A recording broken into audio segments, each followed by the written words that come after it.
Hello folks, yeah, alright, today I'm going to do a quick unboxing and chit chat of the Predator. This is the JXD 510G 510G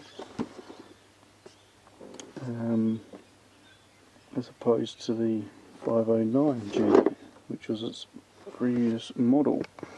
So what you're looking at here is quadcopter. Has FPV capabilities, which I'll show you shortly. 2 megapixel camera, 4 channel, 6 axis, inbuilt gyro. Yep, automatic air pressure height, which means it's basically got auto hold in flight, so it doesn't come crashing down when you let go of the levers. Also reckon it's suitable for flying in the dark, but I certainly wouldn't recommend flying it in the dark. So it has got lights on it which you can turn off, but excuse me, they're not very good lights. Yeah, ages 14 plus, so when I said quick unboxing, this is really quick.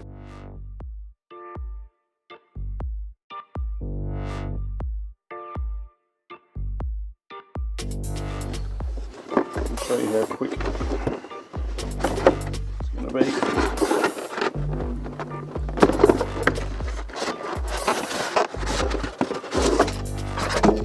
Box.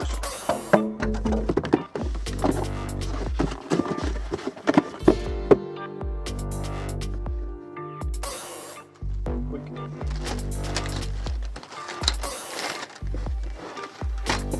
Yeah, these are one I prepared earlier.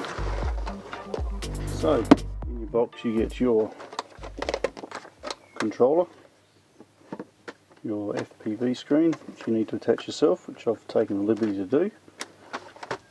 You get your charging cable, which I'll show you in detail shortly, all that stuff. I've got 3 batteries, I'll talk about them in more detail in a minute, because there's some problems with these. Instruction book.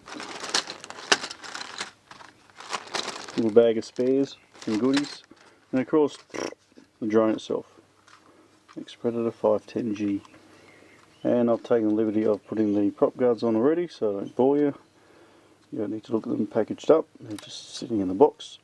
So yeah, it's just a matter of finding their proper spot there. They get purchased pretty easily. They've got a couple of little extended plastic lugs that click down. Put the screw in, off you go. So yeah, this handy instruction book as well,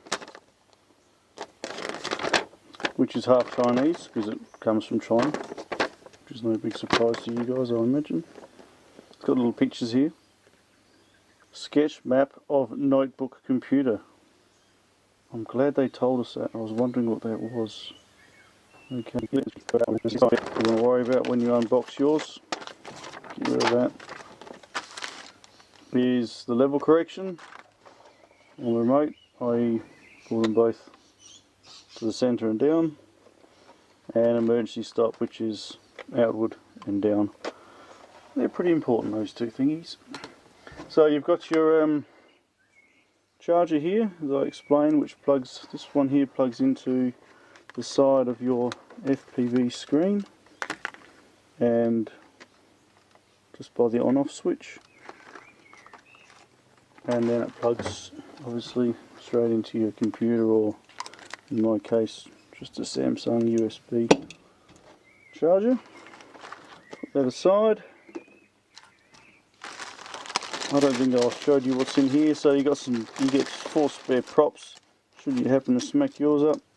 They're the same size. You get a couple of screwdrivers, one slightly larger than the other. Yippee. And you get a micro SD card reader, as this quadcopter is capable of recording video via its micro SD card, which I'll show you when I get to the quad directly. So just go to the remote first. It's pretty simple. This screen comes apart, so you just merely separate this part here, screw it on tight, and it locks into the antenna. I've seen on YouTube some other FPV monitors that have an antenna sticking up here, which is pretty cool. Looks like a better antenna than this little thing, but this one obviously doesn't come with that for some reason.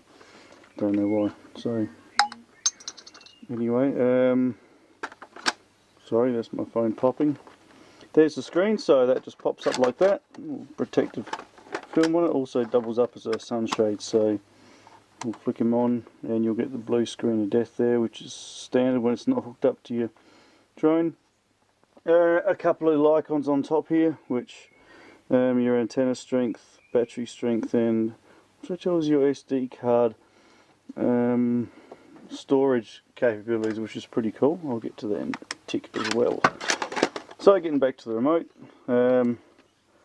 this here, I haven't had it on very long. It was quite stiff to start with. I've only used it probably 10 times, and it's already getting a little bit flipsy flopsy. So folks, I'd probably be careful with that, because I reckon she's going to pop. If you're too rough with that, it'll just snap off. So on off switch, you've got your directional trimming up, down and left and right here, should the quad happen to slowly drift by itself, etc. You've got the ability to trim it. You've got yourself a 1 key return. I've tried this out a couple of times and nothing's happened. It's just sort of stayed there. It hasn't returned at all, so I don't think I'm doing anything wrong, it's just hasn't happened. This one operates the lights. Obviously the lights in the quad, you can turn them off. Start stop button there, pretty important. Keep this one handy when you're flying the first time. Should it happen to disappear, bang, start stop, she'll go back down. But what will happen is, if you're at some height and you push start stop, it's just going to fall down and land, which isn't a great drama because this thing is light. I mean, this is really light.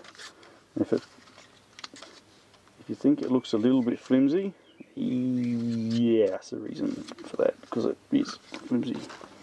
All this stuff is pretty bendy and flexy and flimsy, and it's a bit like the early model Kias and Hyundai XLs, just really cheap. Anyway,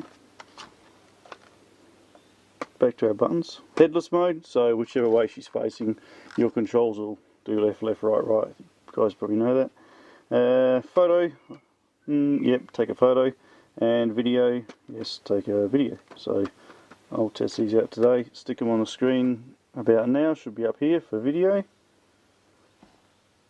and up there for photo, maybe, we'll see. And last but not least, you've got your speed buttons, and turn. This quad can also apparently do some tricksies, which I haven't done yet, flips and turns. So you push this button here, you get 1 beep for slow, 2 beeps quick, 3 beeps quick again. Alright, so getting on the batteries, that's what powers it. I'll get to them in 2 ticks. So the drone itself, as I said, look, she's pretty flimsy. Having said that, it's probably going to be quite sturdy because it flexes fairly well. So these are our lights here. Okay, you've got a battery cover in the back here, you pull that down and there's your battery compartment. There's a little fiddly thing here. If you've got really big cucumber fingers, then you're going to struggle with this, folks, so get yourself a screwdriver, keep that handy. Not that I've got cucumber fingers, but yeah, sometimes this little dibby thingy gets stuck. Antenna here, you have your on-off switch just here, on off. Here is your SD card, just slots straight in there, click click, normal SD. Here's your camera. Of course the camera can't be remotely adjusted, it's just manual, so it's either there or there. so straight out or not so straight out.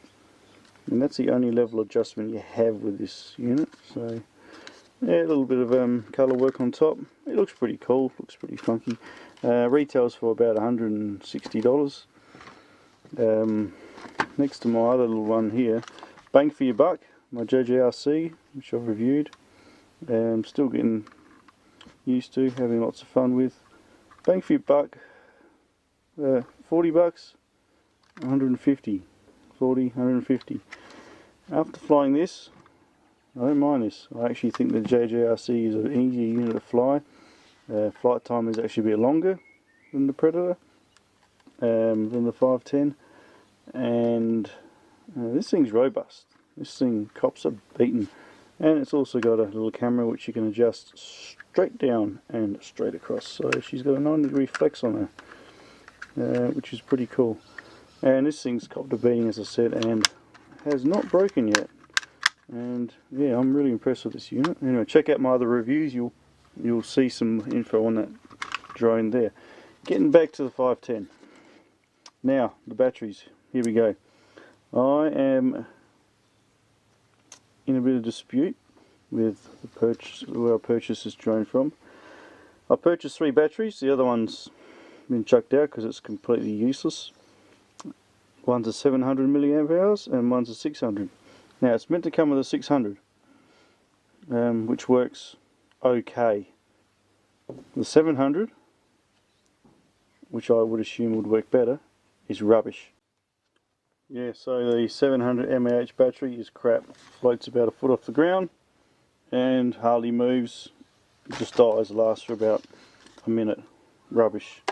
The 600 is a bit better, lasts for about 6 minutes. It's claimed to have flight time for about 8. That's rubbish. So I'm trying to get some extra batteries. You can buy additional ones on Evil Bay for a couple of dollars. So anyway, you just clip that on there, folks. Shove them in. It just sits in there. If it looks fiddly, yeah, it is a bit fiddly. Goes in there like so. It's a little cheap window shuts. And there you have it. Ready to go. Turn them on. You see some lights there that we were talking about. Blues and whites.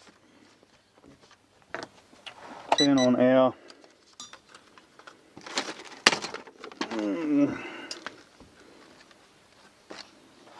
monitor, our FPV.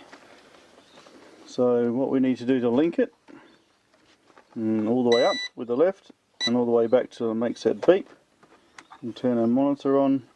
The monitor should pair itself. You don't actually need to do anything. That just pairs, as you can see. That's paired there now. So I'll go out and take some photos in a minute.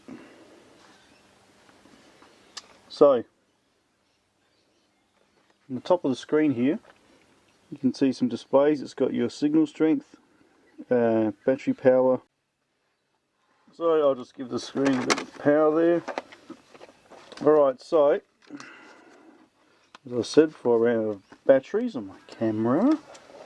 We shall turn them on and I shall fire it up, show you how simple it is to get this thing organised. So remote on, drone on, micro SD in.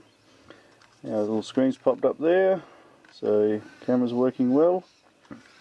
Icons up there, SD cards in, plenty of strength.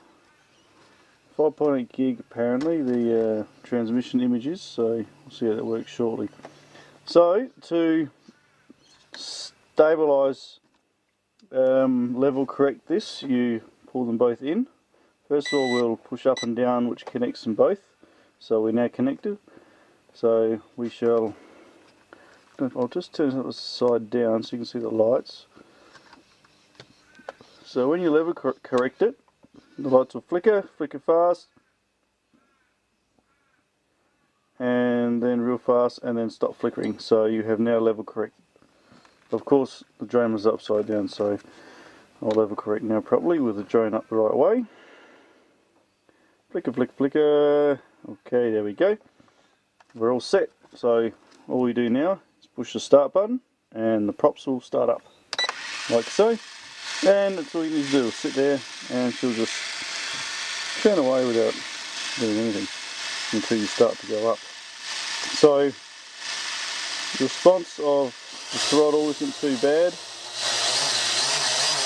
I won't do it in here, we don't have room. Let's see if I can get up off the ground slowly. No, we won't.